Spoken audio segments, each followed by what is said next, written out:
we're now 5 games into the season. I thought what we do for a video today is point out a player from each club who I fancy to have quite the impact on this season. We also had the Carabao Cup going on the other night as well, so feel free to leave what you thought of your team's performance in the comments down below. We had some pretty mad games going on. We had Swansea putting 6 goals past Cambridge United. Sheffield Wednesday left it very late against Rotherham. A real turn of form, Stoke beat Leeds on penalties. My side North End just got past Hull City. We saw Nottingham Forest beat Dog by 3-0, and a few other dramatic ones as well, so feel free to leave in the comments down below what you made of that. We also had some pretty big ties as well. My side Preston has got a game against Man City next, which I'm looking forward to. But without any further ado, let's go through one player from each club who I fancy to have a big season. So we'll start at the bottom of the championship, then work our way upwards. So starting out with Stoke, I'm going to go for Tyrese Campbell. He's yet to make a start in the league, but impressed in the Carabao Cup in midweek, brilliantly setting up the second goal for Sam Vokes. He's actually younger than me, which is quite scary, but one thing that Stoke have seriously been lacking in the last season or two has been goals going forward. Things haven't quite clicked with the striker combinations they've been going for.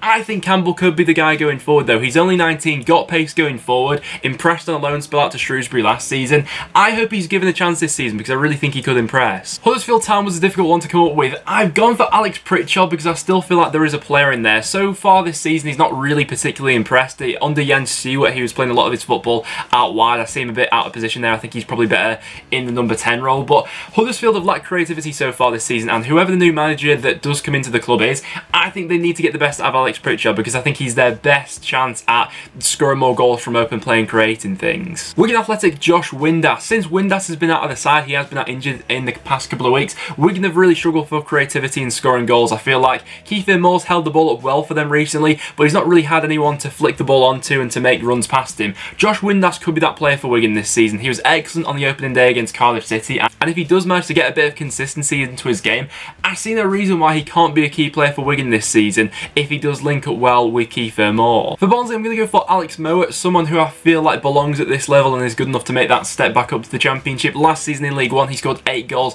and got 7 assists, and someone who I feel like will be key to Barnsley's survival this season. You know, obviously they had a really hectic transfer window, brought in a lot of players, and there's still quite a few unknowns into that side as to how well they'll actually go on and do this season. But one player who I am fairly confident in backing for this season is Alex Mower. He scored some absolute bangers last year, and if he can do the same this season, I think he'll be a key player once again. Hull City, I could go for someone like Grosicki or Bowen, but I'm actually going to go for Kevin Stewart, someone who I've been really impressed with so far this season. I think that under the system that Grant McCann wants to play, Kevin Stewart could provide to be a crucial player for Hull this season. Playing as a shield in front of that defensive 4, he's actually been statistically one of their best players so far this season. Looking to break up play in the middle and stop Hull going forward on the attacks. He's actually committed the most fouls so far this season in the Championship with 18 as well, but I really think one player to look out for Hull this season for sure. Brentford are going to go for Ollie Watkins, who is now playing as their number 9. You know, he's played up front for them so far this season, so playing in a new position. Last season scored 10 goals and got 6 assists from playing on the wing. A decent return in terms of goals and assists, but I still felt like there are a few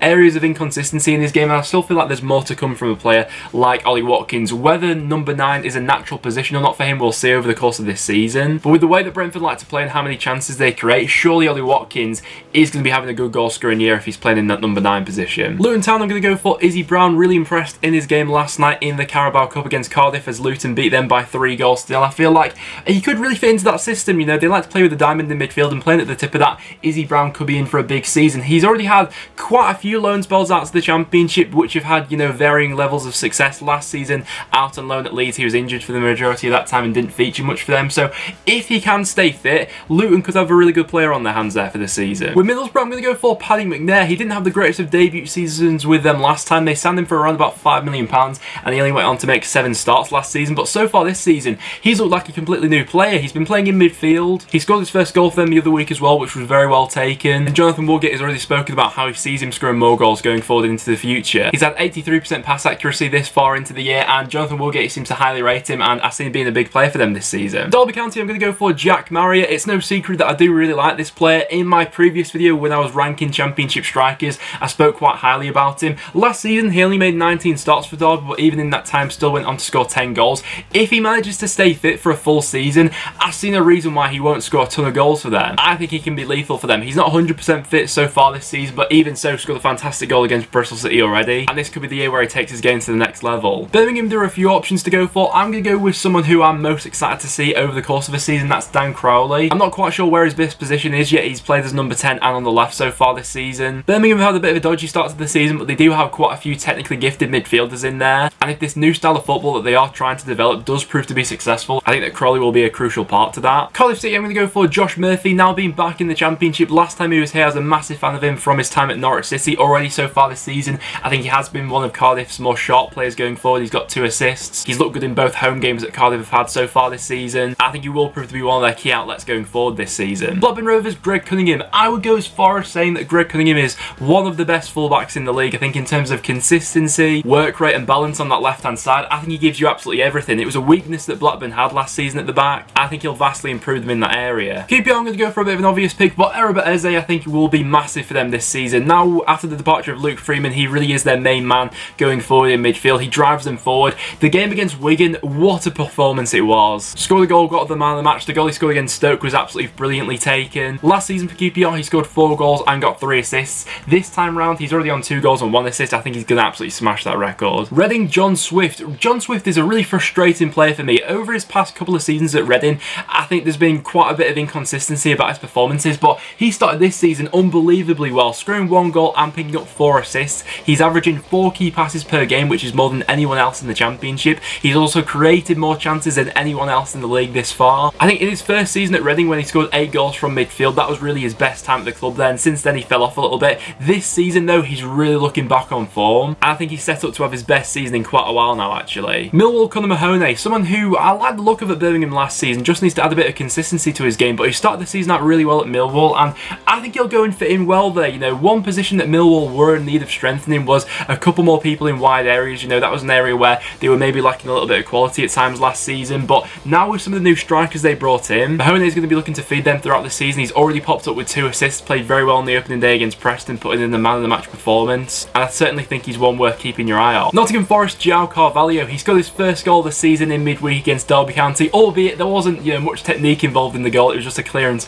that hit him and went in, but even so, last season was a bit of a weird one for Jia Carvalho. He started the season off under Karanka really well, playing in that number 10 position, got 4 goals and 8 assists. Then when Martin O'Neill came in and Forest started playing 4-4-2, Carvalho didn't really fit into the system. He was on the bench for quite a bit, but looking at some of the football that Forest have played already this season under Sabri Lamucci, Carvalho could be someone that absolutely thrives in that system. He's a brilliantly technically gifted number 10, and I think this really could be a big year for him at Forest. West Brom remains Soyes. I've always been quite a big fan of Soyes. The only thing that I'd like to see maybe a little bit more of in his game is a little bit more of an output in terms of goals and assists. Last season did bag 6 assists for Brentford, but he gives West Brom something a little bit different than what they had last season. In terms of someone who can play well as quite a deep line playmaker and provide key passes going forward, I think he'll be quite important. Sheffield Wednesday, Kadeem Harris could go down as one of the bargain signings of the season, actually, with the way he started at Sheffield Wednesday. Just the sort of player they were needing, someone that's direct and got pace. He's already got 2 goals for them. By the sounds of things, he was the player that changed the game for them in midweek against Rotherham when they went on to score that dramatic late winner. He's got an average match rating of 7.31, which for a wing is exceptional. I think if anything, maybe Sheffield Wednesday have been too reliant on his performances so far, because he really has been excellent. Preston North End, Josh Harrop. I think that everyone has a player at their football club that they just desperately want to succeed. For me personally at North End,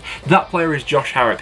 Last season he was out with an injury. He's come back this season and he's looked absolutely fantastic. He's looked so sharp so far. In his 3 performances, he's scored in each of them. In midweek in the Cup, he got a goal and assist against Hull City, and I think could turn out to be a really key cog for us going forward this season. Can either play as a number 10 or on the left hand side. I think that in terms of a technically gifted footballer, Harrop is probably one of the best at the club. Alex Neil has just always spoken about how he needs to add end product to his game, but so far this season he really has done that. He also looks stronger on the ball. He's not getting pushed over as easily, and being 23 years old now, I think that this really could be the season where Harrop breaks through. Fulham, Steven Sessegnon. I think that this really could be his breakthrough year. Obviously I could have gone for any one of Fulham's attackers, you know, I think they're all going to have brilliant seasons, but I'm going to go for someone who I'm excited to see more of as the season does progress. Steven Sessegnon, only 19 years old. Obviously after his brothers made his move to Spurs, he got a lot of the headlines, but I'm looking forward to seeing what he can do. He's played 3 matches for them so far. In the games they had against Huddersfield and Millwall, I thought he did very well. The game against Forest, he did slip up a little bit for the 2nd goal, but mistakes are bound to happen with young players, and I think that if given the chance to develop over a full season,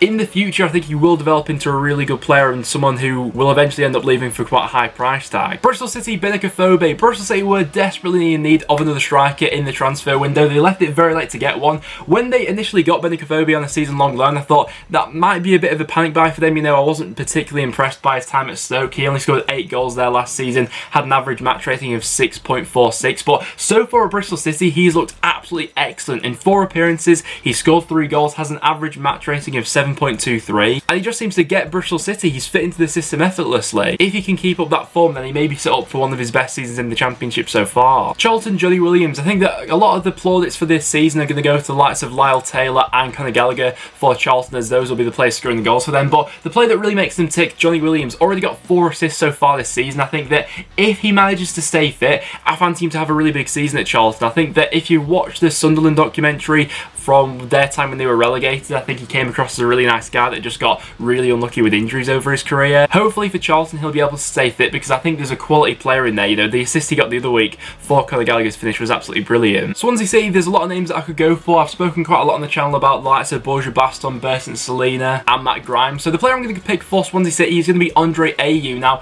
there is a possibility that Ayew could still be leaving Swansea with the European transfer market still being open, but you feel like if Swansea managed to keep hold of Ayew, that really could be the difference between them, you know, being in the top 6 this season or not. I think he's an absolutely quality player. Having him and Baston coming back into the side this season has made the absolute world of difference. In the game they had against QPR, Ayew was absolutely excellent, got 2 assists in that game. He's had an average match rating of 7.72 so far, and if he's given a full season in the Championship, he could absolutely tear it up for Swansea. I would quite like to see him stay, because I'd like to see what he can do over a full year at this level, but Swansea fans I'm sure will be desperate to keep hold of him. Then to finish things off with Leeds United, I'm going to go for Ben White, someone who's really impressed so far at Leeds. Obviously, there was quite the highly profile, you know, departure of Pontus Jansson in the summer. Ben White was brought in as a replacement, and so far he's not looked out of place at all. In fact, he's really excelled at Leeds so far. He's got 87% pass accuracy. I was watching the compilation of some of his long range passing the other day, and just absolutely brilliant at picking people out. He's so composed on the ball, really just fits into this Bielsa system. I don't think that Leeds will have any issues going forward this season. They're bound to score a lot of goals. Defensively, it's really going to be the reckoning of if they make it into the top 2 this season or not. But with a player like Ben White there,